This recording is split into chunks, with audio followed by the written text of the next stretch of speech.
வேறு விஷயம். பட் யாரையும் அந்த இடத்துக்கு போல டக்குன்னு சத்தம் போடுங்க. அப்போ ஆக்காண்டி ஆள் காட்டி தான் ஆக்காண்டியா வந்ததோ. ஆள் காட்டி குருவி என்றால் சொல்றது பறவை குருவி எப்படி சொன்னாரு. அப்ப அதை இல்லாட அந்த சத்தத்தை வச்சு மற்ற பறவைகளும் மற்ற விலங்குகளும் கொஞ்சம் உஷாராயிடுவிடம்ன்றது தான். ஆ ஆ ஆள் காட்டி அது சரியாக தான் இருக்கு. பரவாயில்ல. பேச்சு வழக்கில் ஆக்காண்டி எங்கே ஆக்காண்டி ஆக்காண்டி எங்கே இங்கே முட்டை வச்சு அப்படி தானே சொல்கிறது.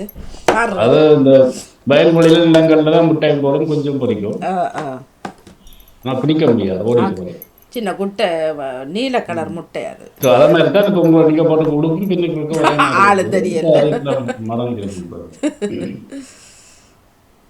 ம் சரி. ஜெயந்தி பாலா அவர்கள் வலிமையாக கேள்விகளுக்கு அப்போ ஜெயந்தி பாலா அவர்கள் காணும் 2-3 கிழமையாக என்னட்டு தெரியவில்லை. சரி, இனி உறவுகள் உங்கள் பக்கம் வரலாம்.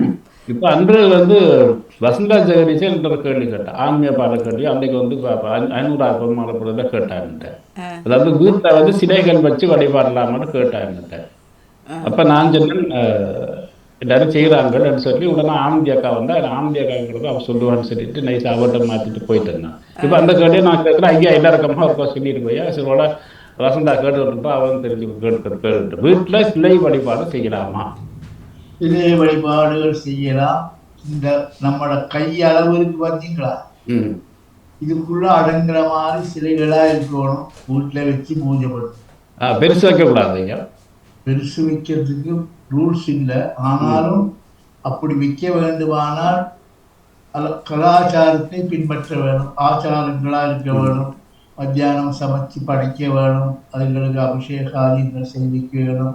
இதையாக விதிமுறைகள் வேணும். இப்போ சைவ சமயம் என்பது ஒரு சமயத்துக்குள்ள உள்ள ரூல் அண்ட் ரெகுலேஷனை சொல்லும்போது வீட்டுக்குள்ள இப்படிதான் இருக்க வேணும், கோயில்கள்ல இப்படித்தான் இருக்க வேணும்னு சொல்லி. ஆனா இப்ப எங்க பார்த்தாலுமே கோயில்களிலே இந்த அளவுக்கு மேல சாமிகளை வச்சு கொண்டு திருவிழா செய்கிறார்.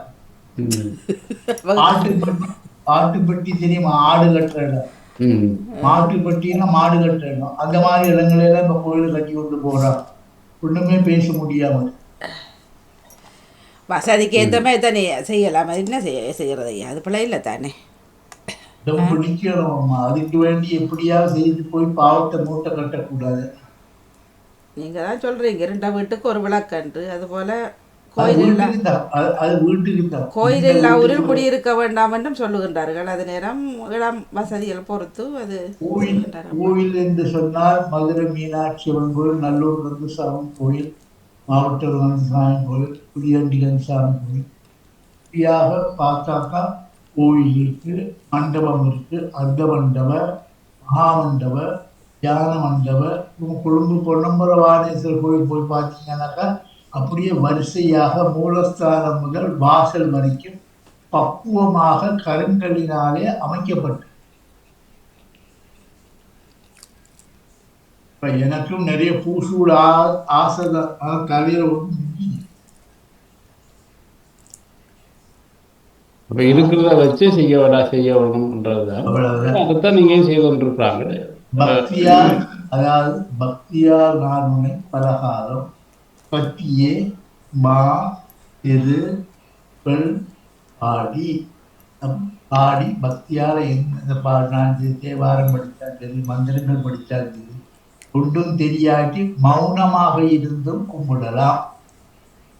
அப்போ வீட்டில் சிலை வழிபாடு செய்யலாம். ஆனால் சின்ன சிலையாக சாமியை வச்சு அதுக்கான இடத்தை ஒதுக்கி அதுக்குள்ள சிலையாக செய்ய முடியாது. சில வீடுகளில் வித்திக்காக பச்சை கற்பூரம் வைப்பார்கள், பெண்களுக்கு வைப்பார்கள், வாசல உப்பு வைப்பார்கள். அதெல்லாம் அந்த வீட்டுக்குள்ள அந்த சின்ன சாமி காணும். இப்போ வீடுல சின்ன இருக்க பெருக்கிக் கொள்வது தானே, சிக்கனமாக இருந்து பெருக்கிக் கொள்வது. சில வீடு வாசல் எல்லாம் போனீங்கன்னா கண்ணாடி கிளாஸ்ல உப்பு போட்டு, பச்சை கற்பூரம் போட்டு, வெண்கடுகு போட்டு வைப்பார்.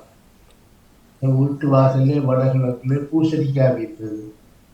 இப்படியாக நிறைய விஷயங்கள் இருக்கு. நம்மைக்கு வீட்டுக்குள்ள அதுக்கு வேண்டி பெரிய பெரிய சாமியை வச்சு பூஜையை சொல்லி அவங்களால முடியாது. யானையை கட்டி சாப்பாடு போட முடியாதுன்னு சொல்லி ஏற்கனவே நம்முடைய நடாமோகன் சொல்லி இருக்கிறாரு ஆரம்பத்திலே. இந்த நிகழ்ச்சி 10 வருஷத்துக்கு முந்தைய ஆரம்பிக்கும் போதே அவர் சொல்லியிருக்கிறார், சாப்பாடு போட முடியாது. இப்போ இது தொடர்பாக ஒரு கேள்வி. அப்போ அந்த அன்னபூரணி படமோ இல்லை சின்ன சிலையோ வைத்து வழிபடுவதாக இருந்தால், அன்னபூரணி போன்ற வேறு சில இப்போ என்னுடைய வீட்டில் அன்னபூரணி இருக்குது. ஒரு சின்ன ஒரு கிண்ணத்துக்குள்ளே வச்சிருக்கிறோம். அந்த கிண்ணத்துக்குள்ளே அரிசிக்குள்ள தான் நாங்கள் அன்னபூரணி